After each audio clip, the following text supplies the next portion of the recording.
It's a small question for Iga. You had in the Oaxaca blinder decomposition something who said age and health, right? So the two questions on that is, typically when I see age like that, I think of it as potential experience, right? But in this kind of data, you probably have actual experience. So I was wondering why, if so, why you used age. And then what is the health part of it, and why is it together with age? Thanks. Any other questions for now, this round? Piotr? Yeah, I also have one to Iga. Maybe I missed that, but I noticed the slide when you compare like with you contrast the results with like what happened with mother's situations, right? It was okay. Like when you use the parental background, you use the mother's background, let's say, which I found somehow surprising because I thought that father's is more important, and it's not that I just believed. But let's say the survey that we conducted 2 years ago about how people inherit labor market status and occupations suggested that, at least in Poland, very strong inheritance from fathers' labor market status, not so much about mothers. And also have one question to Cristiano. You use like top 1% as the measure of inequality. Would the results hold if you use like Gini or 90-10 indicate ratio as a measure of inequality? Yeah. Any other questions? Okay, then let's go. Sorry. I've got the other question to the Cristiano on the choice of the technical one, the choice of the estimators. Because you have quite a long panel from 90s, like for 20, 30 or 40 years even. And then there's potential. I haven't seen among your estimators anything that can control for non-stationarity or anything like this in the series. But you use like system estimators or GMM, which are rather for the short panels. In the long panels, there is the number of instruments expands so quickly that there's a great problem with the weakness of instruments, and I'm just asking how. So the two questions: why using this Blundell bond and system estimators in the long panel, and the other one, whether you have tried any checks for the stationarity and so on. Okay, so let's take these questions first. Okay, so regarding the age and job experience, there is information on job experience in the EU SILK data, but the responses are missing for quite many observations in the Central Eastern European countries. So for the sake of keeping the sample size higher, we decided to stick to the age variable rather than that.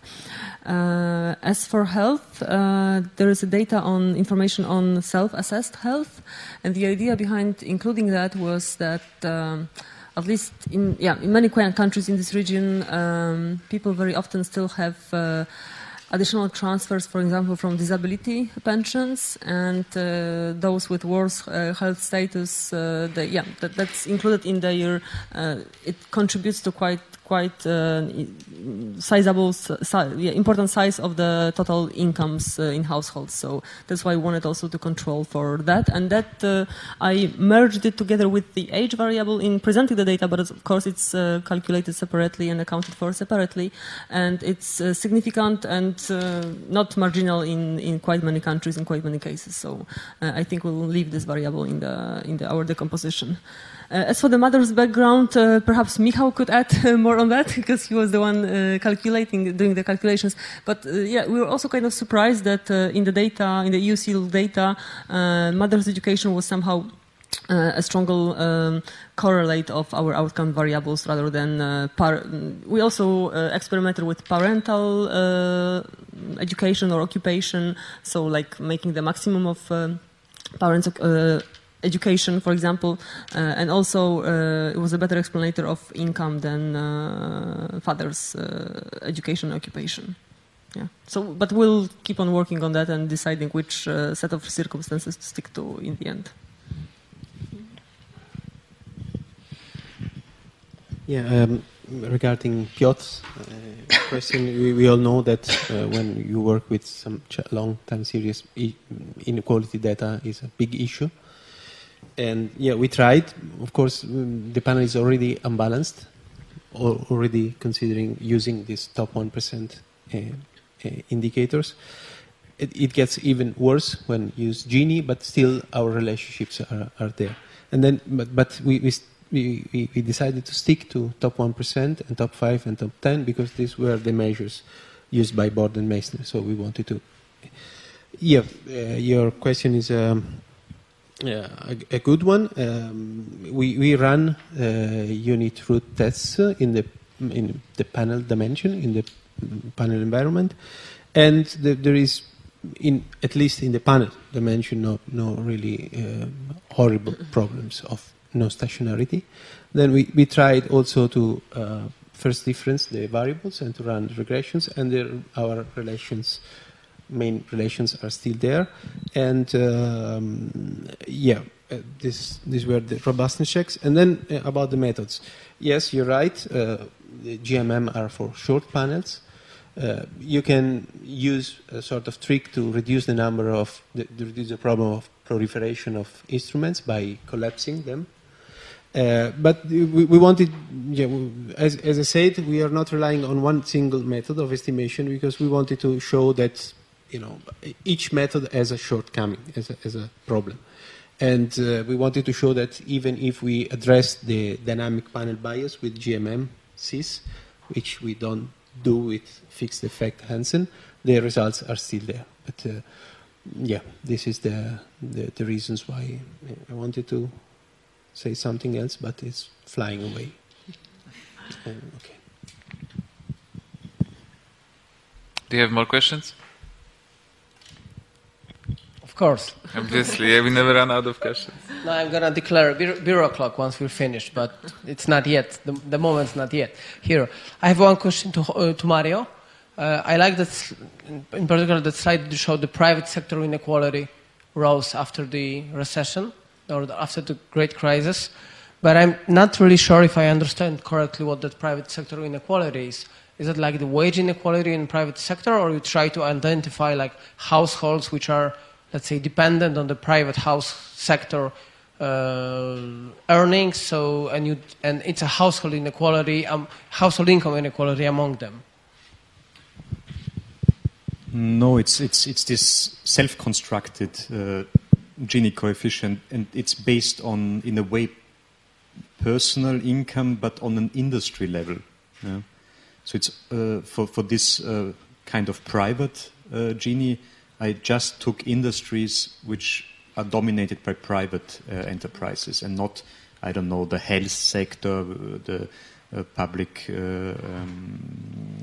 sector in proper and so on, which are typically run by the state, and also not the pensioners and the unemployed receiving unemployment benefits. So really just focusing on these sectors. Oh yeah, but then you calculated like you use the microdata and you. There is no microdata because I calculate quarterly. Okay. I wanted to expand the number of observations because with just a few years you can't do any econometrics properly. Yeah? So that was the reason why I tried to calculate something on a quarterly basis. One could, for many countries, do it on a monthly basis as well. Yeah. But is inequality in average wage data by sectors? Yeah, because you have, weighted from by the statistics, you get, sectors, I don't know, sector 23, 15,000 employees, and the average wage is this and that. That's the information. Okay. Yeah. Well, I have some questions, if you allow me. I know you hate me right now, but... Yeah, I have two questions, one to Mario and one to Cristiano.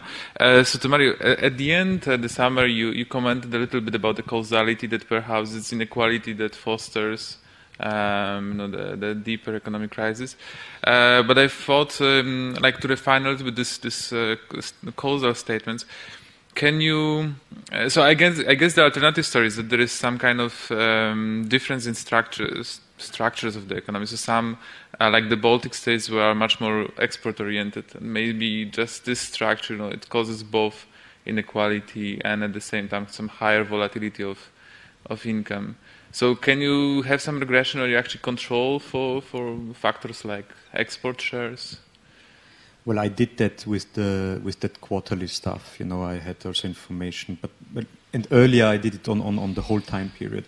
I mean, I think that the structure of the economy is highly determining the inequality level. So especially as I showed, the manufacturing sector share is highly important, because I guess in the services sector you have much more divergent incomes. And especially like in the Baltics, where you had a strong construction sector which was booming, and there you had partly very high earnings, and that was financed by they couldn't basically finance the imports by their own exports because they don't have the manufacturing sector, you know. So this all is self-reinforcing. That's the way I would see it. Yeah, I see. And if I may ask also pretty general question to Cristiano. So there was one paper, I don't know, do you know it, by Agion, Howitt and Focus, and they were unlucky about the year of publishing it, because I think they published in 2007. I will tell you in a second why they were unlucky. So they found that the countries with the higher share of indebtedness have higher GDP. And they had kind of innovation story that you need good like large credit sector in order to finance innovation and adoption and stuff. And this drives into kind of two comments. One comment is that perhaps the short frequencies would behave differently than the long frequencies, because of so you need maybe this indebtedness for the innovation, which is important in long frequencies and low frequencies. And another comment is that perhaps you should really distinguish between indebtedness for the consumption and the ones for more productive investment. Yeah, this is the first point is of course good. It's a good point, and it's this is one of the reasons why also instrument credit growth, and just to make sure that there is no reverse causality in our estimation. And the second point is certainly a weakness of the metric of credit, but there was no alternative. We extensively looked for credit consumption, and our credit includes both credits to households and to firms. This is basically how the literature does, and we did the same, and we included a measure of investments in the regressor to control for the share, more or less, of the credit demanded by firms. But you're very right on this, and this is an important point, that we are now trying to address on the microeconomic level, linking through the EBC dataset individual credit, consumption credit to income, and to reference households consumption. So, thank you. Are there any more questions? Okay, then give the floor for Piotr. If there are really no questions, I'm not going to ask any more questions. And I would like to thank all of you who spent 2 days with us. It was intensive, but richly rewarding. Thank you especially to those who traveled long distances to join us, and to last survivors who stayed until the end of the conference. It was the second one. I hope we will meet next autumn for the next jobs conference that we will be able to organize. And so thanks again.